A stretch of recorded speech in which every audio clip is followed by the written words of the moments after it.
is ordinary till you see the core side of it. And what you're looking for is the story behind the news. We bring it to you from Lagos, the commercial capital of Nigeria. Giving you all sides and political stories round the clock. Every detail from the start line to the final whistle. CoreTv News, expanding your view.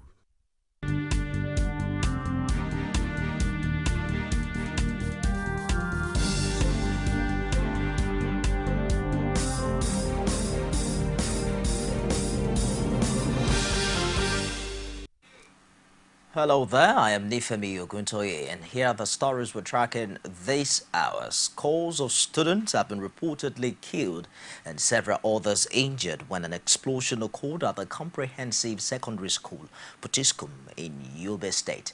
The device was said to have exploded early morning today as the students lined up for the usual morning assembly. The Nigeria Police Public Relations Officer Emmanuel Ojukwu has confirmed the blast at Government Secondary School Potiskum. We shall bring you more details in our subsequent bulletins. A coalition of election observers has expressed concerns at the hitchist notice during the ongoing distribution of permanent voter cards in 12 states. It's also worried that the Independent National Electoral Commission, INEC, has been silent on the face of complaints over the exercise. The Nigerian Civil Society Situation Room said in a statement that several registered voters have either been turned back in many states or found that INEC officials did not show up. It added that in states like Kano, Ogun and Plateau, there are fewer cards than the number of voters who showed up for their voter cards. The group also noted that inadequate information from INEC officials have heightened fears of disenfranchisement and confusion. It therefore wants the Commission to take urgent steps to rectify the situation. Meanwhile, the Independent National Electoral Commission, INEC, has denied suggestions that some registered persons have been delisted from the voter register. It also insists that all properly registered voters would get their permanent voter cards before the 2015 general elections. INEC spokesman Kayode Dowo described what is being experienced in some states as temporary challenges which the Commission is making efforts to iron out.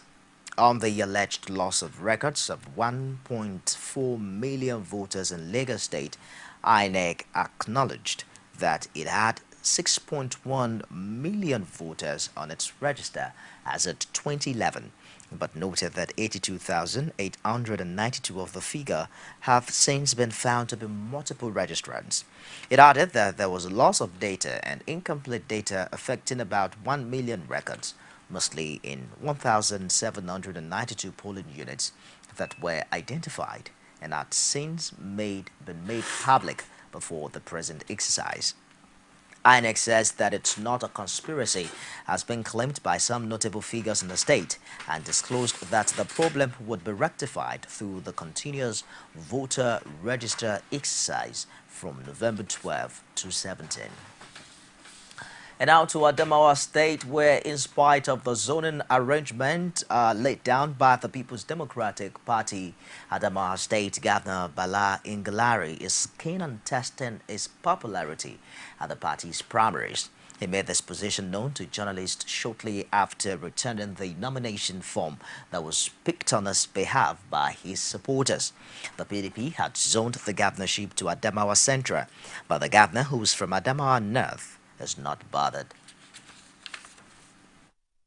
I have made substantial contributions. There are things you do, you don't begin to say it to the world. It's not about pleasing the world. We are on it. It's an ongoing process. It's not a one-day process. It's ongoing, and I can assure you, we are doing our best. We have our own internal mechanisms to resolve things. But I think, believe me, this is a no issue. This is a forgotten issue, as far as I know. But should there be anything, we have internal mechanisms to resolve our disputes. If we get to the bridge, we'll cross. But I'm aware that we've already crossed the bridge on this matter. The former Vice President of Nigeria and a presidential hopeful under the platform of the All Progressives Congress, Atiku Abubakar, has taken a swipe at the politics of stomach infrastructure as practiced by the PDP. Speaking in Ekiti, Atiku, who described Nigeria as a sick nation, says priority should be placed on infrastructural development instead of stomach infrastructure. Has promised free education at all levels. He voted in as president in 2015. Rashid has details on that story. In the commissioning of a healthcare facility at Irekiti in Ekiti State, the former vice president makes case for what he describes as infrastructure development over stomach infrastructure. Certainly Nigeria is not healthy. I mean, whether economically, whether, security-wise. So, I mean, certainly Nigeria is not healthy. What can be done to salvage? The only thing that can be done to salvage is Nigerians now have an opportunity to bring about change. And they should seize the opportunity and bring about the change by voting in. That he has benefited immensely from Nigeria, promised free education at all levels if voted into power as president come 2015. Nigeria has done everything for me, but for free education, I will not be what I am today. But for free education, I will not have been vice president. But for free education, you will not even see me here. Therefore, for free education, ladies and gentlemen, my brothers and sisters, don't compromise on it. Atiku, who has been very critical of the Goodluck Jonathan administration, did not spare the nation's health sector as it took another run on the state of the nation. And I believe the people of this state, Ekiti, surely you don't need stomach infrastructure. I want to ask you two questions. Will you forgo education for stomach infrastructure? Will you forgo healthcare for stomach infrastructure? Will you forgo infrastructural development for stomach infrastructure? Observers are keenly watching now the likes of Atiku, who has been accused in some quarters of contributing largely to the problem facing Nigeria, will fare come 2015. Meanwhile, a call has been made to government at all levels and politicians alike to save the Nigerian health sector from imminent collapse. This was made by the Speaker of the House of Representatives, Aminu Tambuwa, who led all the federal lawmakers to Ekiti State, where one of their own, Bibo Daramola, held a thought account of stewardship to the people with a donation of a 32-bed ultra-modern hospital for his constituency. But with the larger concentration of Nigerians dwelling in the rural areas, access to basic health care and facilities have been a major problem.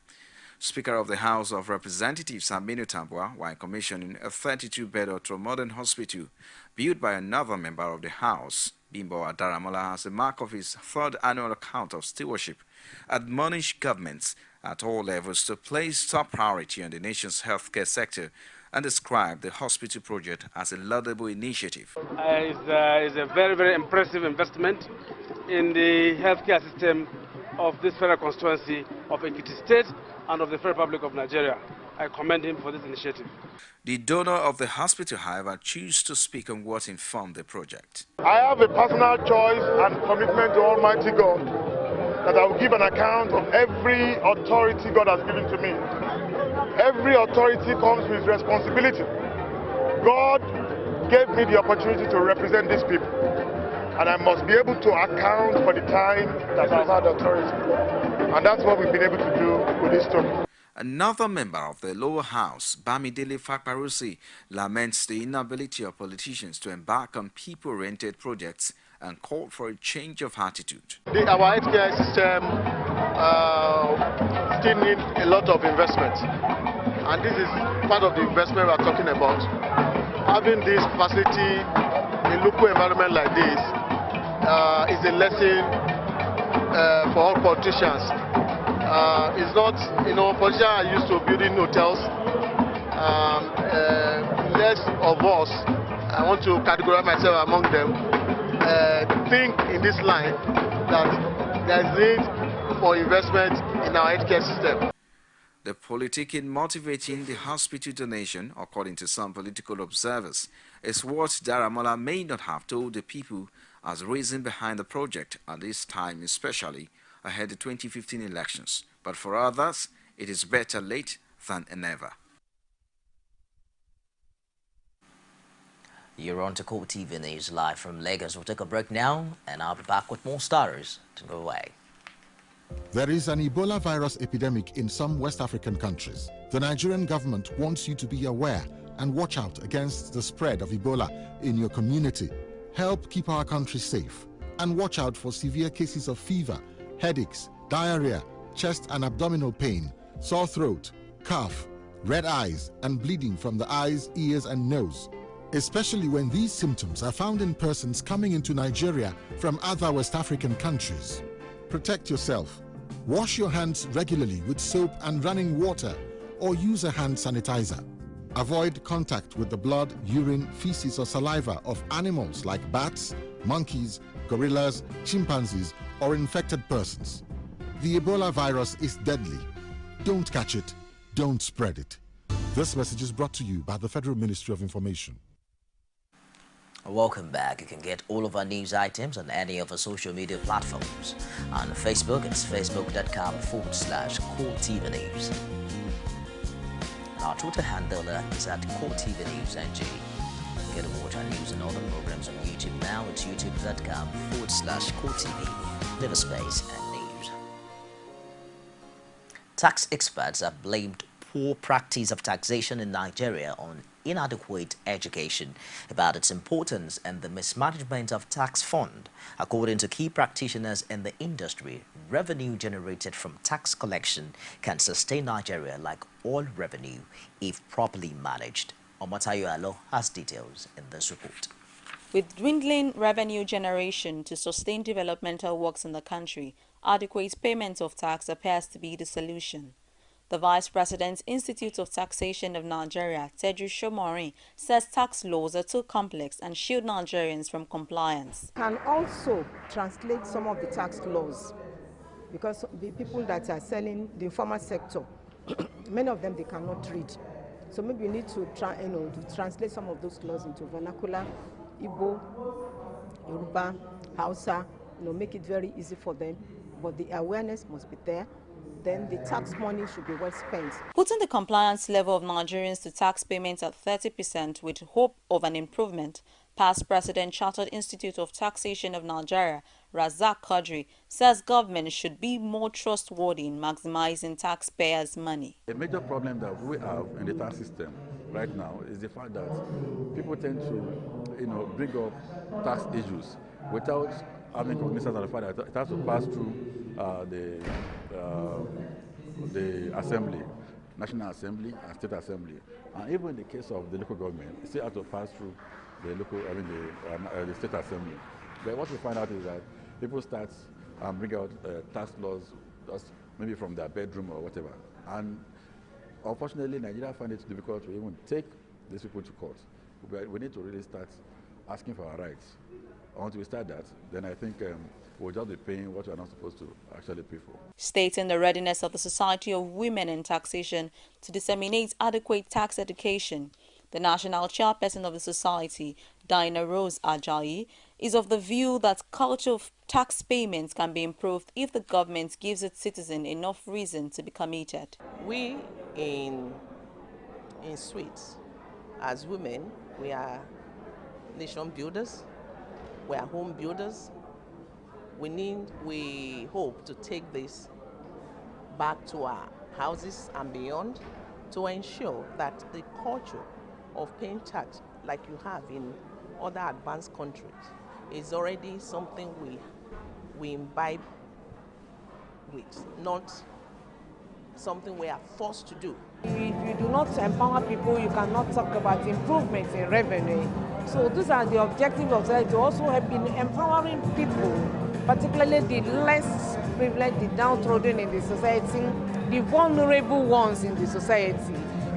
Ours is to touch their life through education and through empowerment. The experts believe that the current slump in global oil price is a warning sign that there is need for government to take taxation seriously while shifting away from over-reliance on oil.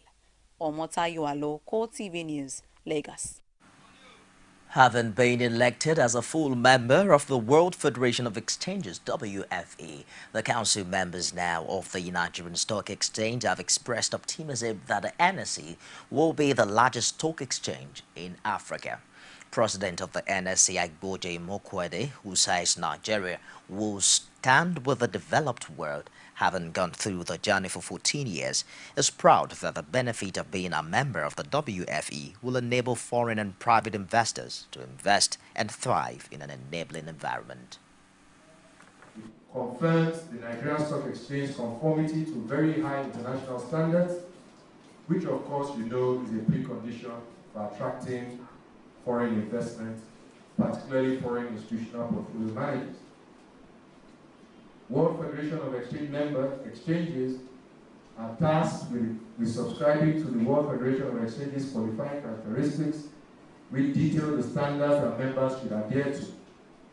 In other words, they demand a stronger regulatory environment, and by regulation we speak not just about extant regulation but also self-regulation. In other words, the degree and extent to which the members of the exchange, market participants, conduct themselves. And therefore, we are subscribing to World Federation of Exchange standards, not domestic standards per se. Full membership, of course, gives us access to international portfolio flows that filter through WFE members. And of course, we think internally that it validates the transformation programs that have been pursued by the exchange since 2011, and it validates the leadership of the Nigerian government, particularly as it relates to an enabling environment and a supportive environment for the private sector to thrive. Is the third African Stock Exchange to be granted full federation membership status. The WFE's vote for full membership came through a series of assessments. This membership status reflects the exchange's commitment to implementing the highest standards of international best practices. We'll take a break now, and I'll be back with stories from the sporting arena and as well as outside Nigeria. Don't go away.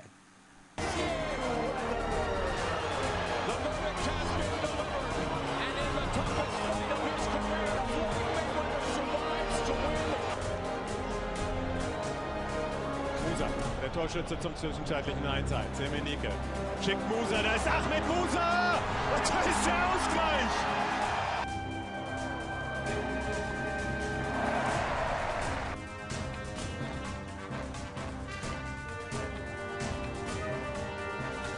It's a beautiful Saturday evening in the city of Lagos. Off the turn, Phelps had it, but then Matsui kept going. Finals.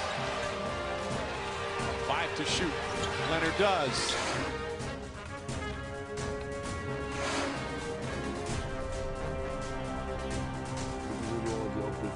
Sports is concerned, and of course, making a difference for all of us here from all of the few things. I hope one of pleasure.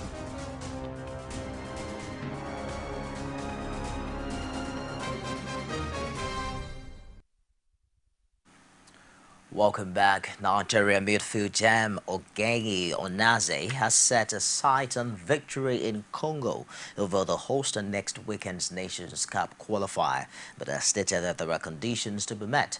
A victory must come Nigeria's way next Saturday. Onaze, who was expected in Nigeria on Sunday night, said Nigerians desirous of the Nations Cup ticket must all now join hands and pray that the football community must be united to achieve success. Preparations for the make or break African Cup of Nations qualifier against Congo-Brazzaville in Port-Noir is expected to be started on Monday, following the arrival of invited Nigerian League stars to Abuja on Saturday, after a highly impressive 1-0 win over Ghana in the Maiden Restoration Cup at the ultra-modern Akwa Ibom International Stadium last Friday. The players who came into camp with head coach Stephen Keshi, his assistants and other members of staff of the national team are goalkeeper Chigozie Agbim, Warri Wolves keeper Azubike Gukwe, Solomon Kwambe, scorer of the epoch-making goal in Uyo, Edok, Nasarawa United's Tony Ejomari, Christian Osaguna Igudalo, Bolahon Salami, and newcomer Kingsley Sokari. And as predicted by many, exciting Ayimba international midfielder Kingsley Sokari, alias Bobby, has broken into the Super Eagles squad for the 2 remaining qualifiers games against Congo and South Africa next week. Before now, assistant coach the Dan Bull Amokachi has said that the player is excited, just as former Super Eagles keeper Austin J.J. Okocha, a view also held by his other assistants Yandono Valeri and Ike Sherimu.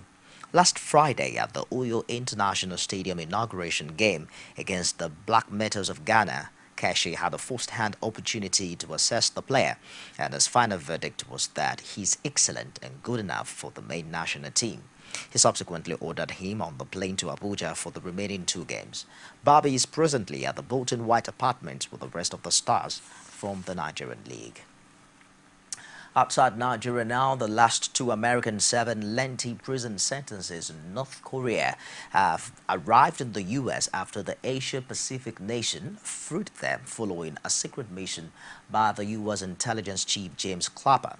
Kenneth Bay and Matthew Miller arrived around 05:00 GMT on Sunday at Joint Base Lewis McCord in Washington State. Bay disembarked the plane with a suitcase, then smiled as he hugged and embraced family and friends, followed by Miller, who was also greeted by family members. Bay and Miller had both been sentenced to several years of hard labor for crimes against North Korea.